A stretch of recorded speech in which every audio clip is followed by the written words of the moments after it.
Hey everybody, this is Mo Troop. I'm here with Mr. Barry King. He is a well-known around the local area as a band leader, as a musician, guitar player, singer, just a musician extraordinary. Barry, how you doing today? I'm all right. How are you? I'm great, man. So let's start off by talking about where were you born, like what city, what state? I was born in Great Lakes, Illinois, Great Lakes Naval Hospital. You know, and my family lived in Chicago, so that's why I was kind of born. That's why I was born and raised. I came here when I was about 17, and been here ever since. Okay. What do you remember about Chicago? What do you remember about? Do you have any memories of that, or? Well, I got a lot of memories. Got a lot of memories about Chicago. Different things. One memory that I'll share this one that could be interesting is the Jackson family, the Jackson Five. We actually knew a couple of them boys. I mean, not well, because their daddy was kind of strict with them, but by them being from Gary, they would come to Chicago quite often, so we kind of in contact with them, Right. so to speak, in that aspect. And another aspect, Jermaine, our high schools played basketball against each other, Okay. a couple times a year. Right, so, right. So that might be an interesting tidbit. Yeah, definitely. A little Jackson 5 connection. Yeah. So, tell me about your family. Did you grow up with both parents? Do you have any brothers and sisters? Can you tell me anything about your family? One sister, two brothers. My mother and my father, they got divorced at an early age, and my father made a career out of the Air Force, so I really kind of didn't see him anytime after the last time I saw him, so to speak. Okay. And my mother, she worked as much as she could, but Chicago kind of beat my mother up a little bit, and she was having some problems. So my aunt and uncle, one of her brothers, and one of her sisters, they lived with us, and they pretty much were our caretakers, took care of us coming up. Okay. But we were always close knit family. Right. That's how mostly Southern people are. So. Right. Hey. So, what do you remember? From the people who raised you, your mother, your aunt, your uncle? What are some things that they instilled in you, or that you took from them that you still use today in your life? Anything? Or that you used over the course of your life? Yeah.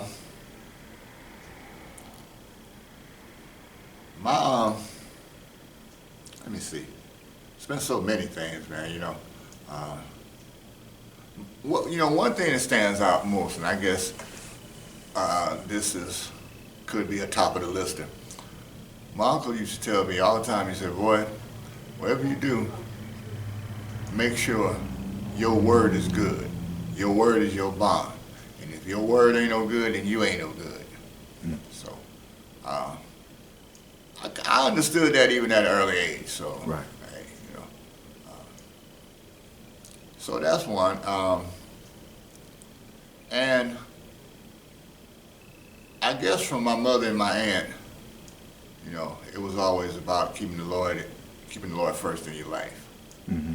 And both of them turned out to be real important to me later on in life. Right. Right. But you learn many lessons, and by me coming from Southern people, they got all these cliches and certain things that you don't understand so much when you're a kid. However, the older you get, the more you start understanding things. Right. So we know that you're very well known for music. So let's go back to the beginning. How did you get into music? That's kind of funny. I wanted a chemistry set for Christmas, and I guess my parents didn't want their house blew up or something crazy like that. So, among other things, my gift from Santa that year was a guitar. Now, we listen to music and stuff all the time. You know, my parents were blues people and stuff, so we listen to music all the time. But I like music, but it was something I never thought about playing. You know, and after a couple of weeks passed by, my uncle picked that guitar up and started tuning it up one day, and I'm watching him because my uncle's kind of jack of all trades, but this is something I ain't never even fathomed. He picked that guitar up and tuned it up and started playing some stuff, some old country songs, but I'm looking at him like, you know, what can't this man do? And he told me to come over there and sit down, and he said, do this, do this. He showed me 3 chords, a C, a F, and a G. Picked them up so fast, I was like, you know what, I kind of like this. This is something maybe I might can do this. And over the period of time, I just got infatuated with it, man. I couldn't put it down. My guitar was like kids nowadays, Nintendo. Boy, you can't play with that Nintendo until you finish your work. So that was my guitar. So when you started playing guitar, so you've never had lessons or anything like that, or as far as did you ever have lessons, or did you just teach yourself how to play? I really never had no formal lessons. I had a good ear, and by me spending so much time with my guitar, I just started transferring things that I heard into notes on my guitar. So I would sit there and pick with it and pick with it and pick with it until I found what I was looking for, so to speak. So later on, I was taught how to read a chord chart, but that's just looking at the chord diagrams and knowing what they are. So Right. basically, no, I've never took any formal lessons. Okay. All self-taught. So how did you start getting into like playing in bands? Was that something you did in high school, or did you just start forming a band on your own? How did you start getting into band? Pretty much on my own. I started playing at such an early age, and I got really good at it.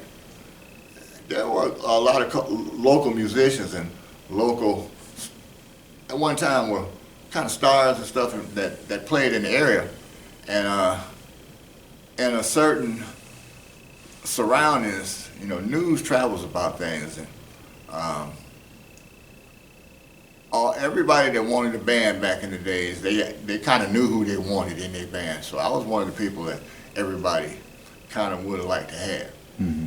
Because I picked up some things real fast, and I could play multiple instruments.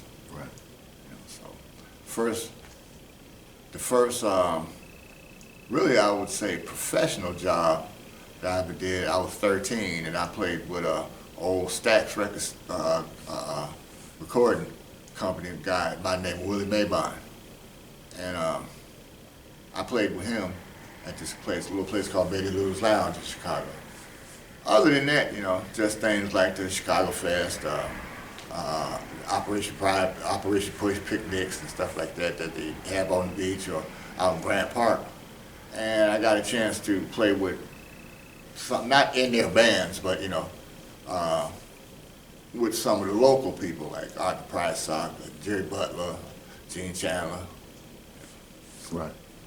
So around Erie, what are some of the bands that you played in that you formed yourself, or you formed with other people that you remember? What are some of the bands that you've played in around Erie? Ooh. That I formed myself. Well, it was one band back in the day of me and Robert Poole and Jimmy Johnson, and we kind of had a crazy name. We took it off of one of my guitar pedals, so we were called MXR, Innovations. I formed that one. We were pretty tight. We were probably one of the tightest three-piece bands you ever seen back in the day. I formed a group I think you might be familiar with, a group called By Popular Demand. Mm-hmm. And I'd say we were pretty good. Wow, let me see. What about Top Shelf? I know you mentioned Top Shelf before. Was that one of your bands that you had a lot of success with too? We had a lot of success. We about 8 out of 10 years running, we played anywhere from 48 to 50 weeks like that out of a year. So it was probably the most successful as far as revenue. You know, and don't get me wrong, we were a good band. Right. I mean, you don't get hired all of the time and don't work like that all of the time unless you are a pretty good band. So, but I didn't form that band. I joined that band. You joined that band. I will say this: I had a big hand in making that band as successful as it was. So. Okay. So have you ever opened up for any, like, in your musical career? Have you ever played on the same show or opened up for any, like, famous or nationally known musicians or anything like that? Yeah, quite a few. Group called Sun back in the day. BT Express. Let's see who else. Oh, at the Warner Crown Heights Affair. We opened up a show for that lady from Saturday Night Live. That what was her name? Victoria something. Yeah. I'm trying to forget. There's been a few more, but Cool and Gang, or we did do some stuff before them. Yeah, Cool yeah. and Gang.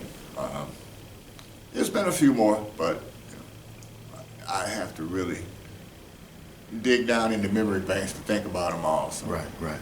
So I know you mentioned the blues, and was that where you got your start at, as far as musically, with the guitar, with the blues, or? Not really, because the little local bands that I was playing with were playing top 40 music, you know, Okay. Motown, you know, Temptations, James Brown, all that type of stuff. Right. But I grew up in a blues-loving household, so the blues always been a part, you know, of I guess I could say a part of me, part of what I do. But by being the type of musician I was, you know, I could play pretty much anything I heard. So, you know, and the thing with the local bands back then when I was growing up in Chicago was everybody wanted to try to have another Jackson 5, or everybody that could sing wanted to be another Temptations, or, you know, stuff like that. So Right. those were the kind of groups that were plentiful if you wanted to play in a band. So, you Right, know. right. But the blues, I guess I always preferred blues and jazz, and gospel, because, like I said, my parents were big into faith. So, and if you think about it, gospel and blues, it's so close. You know, the blues came out of the cotton fields, and that's what, you know, so. But jazz, I just like jazz because I like to listen to music that's more music than anything else. You know, the instruments speak for themselves. So like when you listening to George Benson, back before he started singing and stuff, you know, that's what you're listening to it for. You know, Charlie Parker, you're listening for that saxophone. For the instrumentation. You know, yeah. Right. So I remember being at a show, and you were playing some blues, and there was a guy there who didn't know you at the time, but he became one of your fans, and he asked me, he said, "Man, who was this guy up on stage?" I said, "Well, that's Mr. Barry King." He said, "You know, man, I was in Chicago last week at the Chicago Blues Festival, and this guy was better than anybody I saw there playing the blues." He said, "This guy should be playing nationally, worldwide blues." So what is it about you that what is the key to playing blues to you? What is it again? What is it?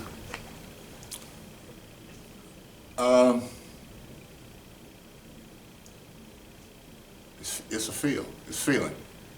You know, it's something you can't teach. You know, You know, you listen to a lot of people and say, they'll tell you all little stories about you got to be 6 months behind in your rent, and you ain't got no lights on, and it's cold in your house, and you know, I can't say that.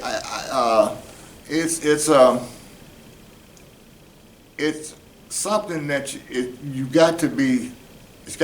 You got to be influenced into it, for lack of a better term. Like gospel, like I said about gospel, it's all about feeling. You know, it's like I can tell how somebody's feeling by listening to his guitar, or you know, it's kind of hard to explain, man. But it's something, you know it when you know it. It's like I can hear another guitar player and that's copying something, you know, what he's heard other guys playing, and that's what it sounds like to me. Yet I can listen to a certain person that's playing a certain way and doing certain things. I can tell he's been inundated in the blues some kind of way.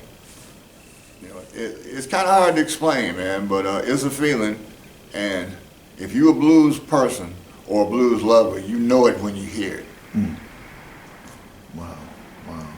So you talked about versatility, you being a versatile musician, which I've always known you as a versatile musician too, able to play. I always say if I had to pick one person, I had to put a 3-piece band together, and the lead singer and guitar player had to be able to play everything from Motown to blues to rock and roll, can rap a little bit, hip hop, Motown. You would be my guy. So why are you so versatile, and why was that important for you to have versatility? A lot of guys play one style and that's it. How were you able to develop that ability? You know, since you said that, a lot of my friends used to tease me about that when we was in school, because after we done had band practice or something, I'm sitting listening to the Rolling Stones or something like that, and they, man, why you play? We don't play that. We play James Brown. And I was like, well, I just like the music. I just like to, you know a lot of stuff. But what I found out is the more styles I can play, the more people I can please, the more money I can make.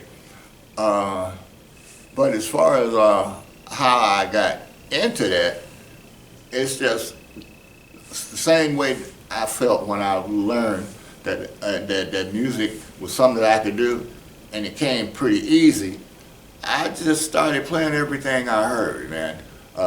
So whatever came on the radio, if I can't get no satisfaction was on the radio, I'd be sitting with my guitar playing that. You know, if Stevie Wonder was on there playing Very Superstitious or something other, I'm sitting with my, you know. So So you were exposing yourself to a lot of different types of stuff. Yeah, and I come to find out I like it. I like rock and roll. I like classic music. I like a lot of different stuff. I like music, man, you know. But I like good music. The one thing I can say I never was too partial to up until this generation was country and western, because it was always that crying in your beer type of country and western. I'm walking the floor over you and stuff. And I didn't really care for that. But if think about the country and western now, man, with people like Shania Twain and Carrie Underwood and stuff, man, it's almost like rock and roll. I guess it's closer to southern rock than it is to straight country. So it's certain artists doing certain kind of music kind of been growing on me in that area too. So. Right. What do you say to, because there's always this argument too about cover bands versus somebody who's writing their own songs. You can make money both ways. You can have a career in both. I believe that people choose the path that they want to. I don't look down on anybody for what they want to do. If they want to be a cover band, if they want to be an original band. Can you talk about both ways, both things for me? I can sum it up real easy. You want to eat bologna sandwiches and sleep out of suitcases, or do you want to make money? If you just want to make money, play in a cover band. Play in a real good cover band that can play all kind of different styles. They can play to whatever audience they decide that they're choosing. Now, if you're trying to be a rock star, you got to ride the rails. You know what I mean? Ain't a lot of money-making jobs out there for bands that want to play original music, unless you in indie places and stuff like that. And those are few and far in between. You know, so you're gonna go through some rough patches. You're gonna have to have other source of income to rely on if that's what you're trying to do. But I would say if you're right up in your soul or you know, something like that, do it, because the only way people have ever got discovered is they went out there somewhere and did it. They did their own stuff. Right. So. Right. So any advice for younger musicians out there? Do you have any advice for younger musicians out there, or people that want to choose the lifestyle that you chose, making music your way of life? Be true to it. You know, because if this is what you're really trying to do, it's not a half commitment. And it's going to take a while. But you do your homework,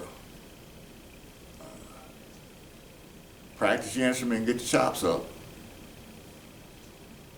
Surround yourself with like-minded and musicians.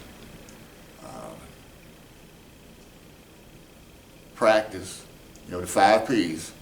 Perfect practice prevents poor performance. Don't let your ego get in the way, because everybody's strong suit don't mean, how can I say it, that you're the one that's supposed to be running things.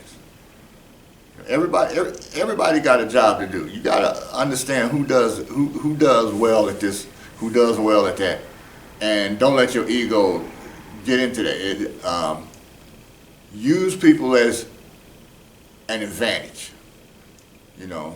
I might be the guitar player, singer. I might have started the band and all that, but if I got another guy that sings better than I do, more. Just is more versatile, more adaptable. I can't have an ego by letting him start doing more of what I was doing. Mm-hmm. You got to, and you got to be close. Don't give in to the arguments. Every family gonna argue. Especially if you got people that's been with you for a long time. And try to find people that you figure you're going to be with for a while. Mm-hmm. Because that means the more you get to know about somebody, the better you guys gel together. Mm-hmm. I mean, there's a lot of things that I could say, but I guess those are some of the most important. The rest of it comes with experience. I can tell you about it, all I want to, all you want to, but it still is nothing like you getting out there and experiencing it for yourself. Right. I remember you. Before we wrap up, I remember you telling me something about you were born with a gift, and a gift is no good unless you share it with other people. And I know that there's a lot of people playing music in Erie who benefit from your gift. People who are playing right now, making money, who learn from you, who you shared your ideas with, you shared your thoughts with, you criticized, you pat on the back, but it all helped in the long run. Why was that important for you to share that with other people? Well, like one of the things, like I said, you can't let you can't have egos in it. And I guess most important thing, something I heard a long time ago, music is art, and you got to share it for it to keep going.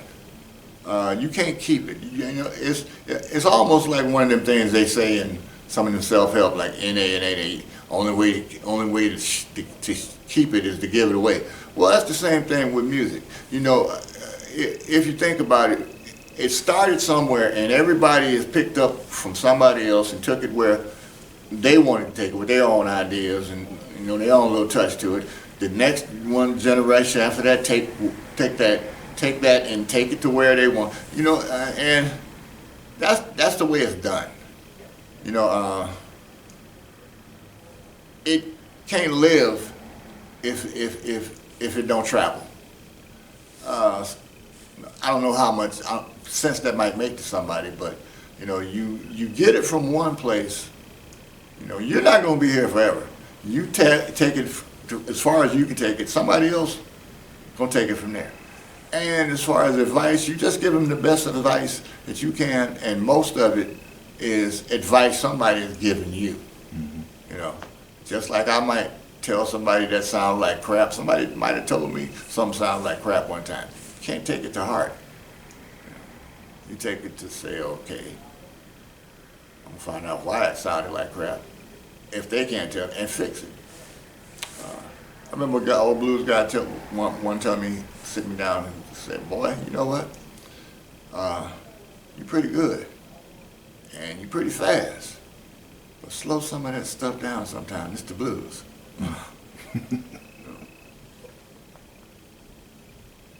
But I really didn't have a big problem with that because, like I said, I grew up in a blues household.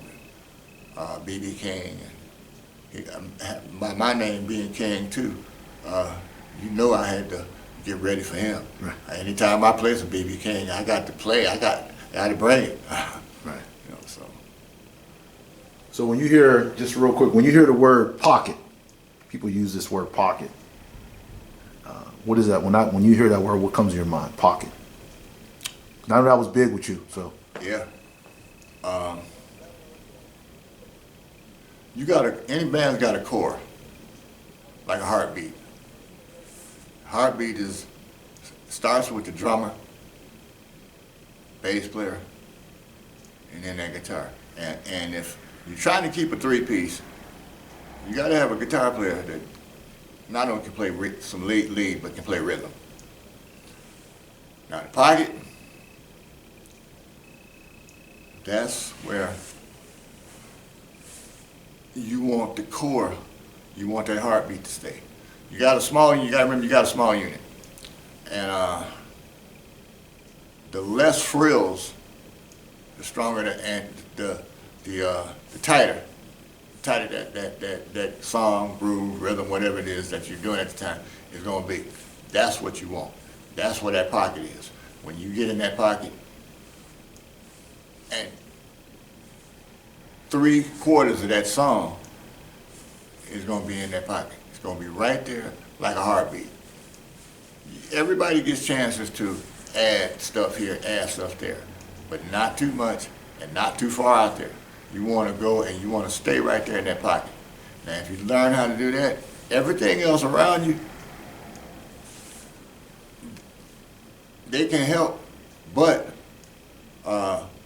as people like to say, go with the flow, because that's where your dance is. That's where your foot tapping is. That's where anything that's got to do with you enjoying what you're hearing. That's that pocket. You get in that pocket, and especially dance music. So, all right. So here, I'm here again with Mr. Barry King. Barry, I know you like to cook too, so I don't want to tell people about that. You're an excellent cook. Where did that come from? I had a lot of Southern people in the house. I had aunts and grandmas that used to say, boy, you better get in here and learn how to do this. Ain't no telling whether you're going to have somebody take care of you. That's one reason. Second reason was what they was cooking, I was liking to eat. And one day I'm going to have to cook. And I want food to taste like what I like it to taste like. And my parents' food was what I liked and what I liked it to taste like. So I watched them. And I watched them close. Because, you know, back in the day, they didn't have measurement cups that say a teaspoon of this and half a cup of this. I said, I'm going to invent some of these. A pinch of this. You got to have a pinch of this and a smidgen of that.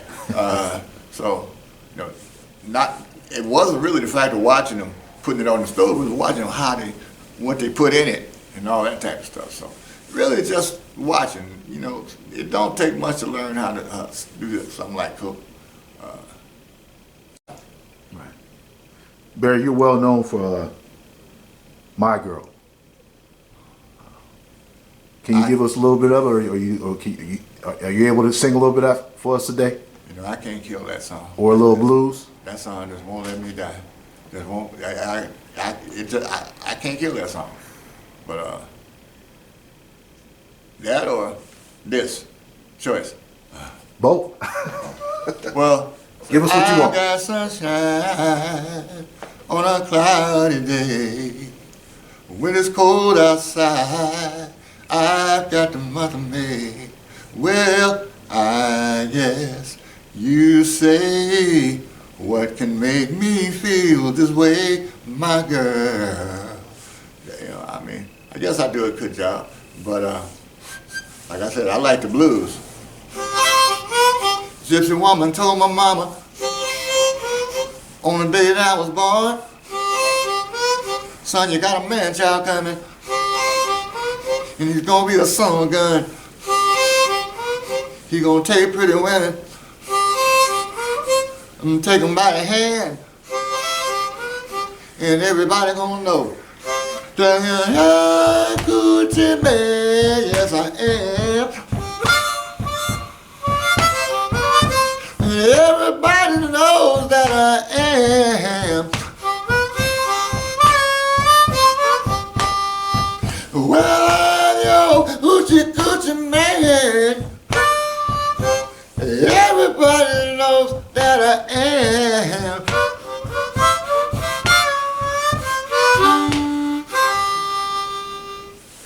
Like I said, that's where I live at. Thanks, Barry. This was Barry King, musician extraordinaire, well known around the Erie area and all the tri-state area for his music, his blues, and he's pleased crowds for a long time. He's helped a lot of people. Thanks, Barry, for your time today. Yep, and my Chicago Bears.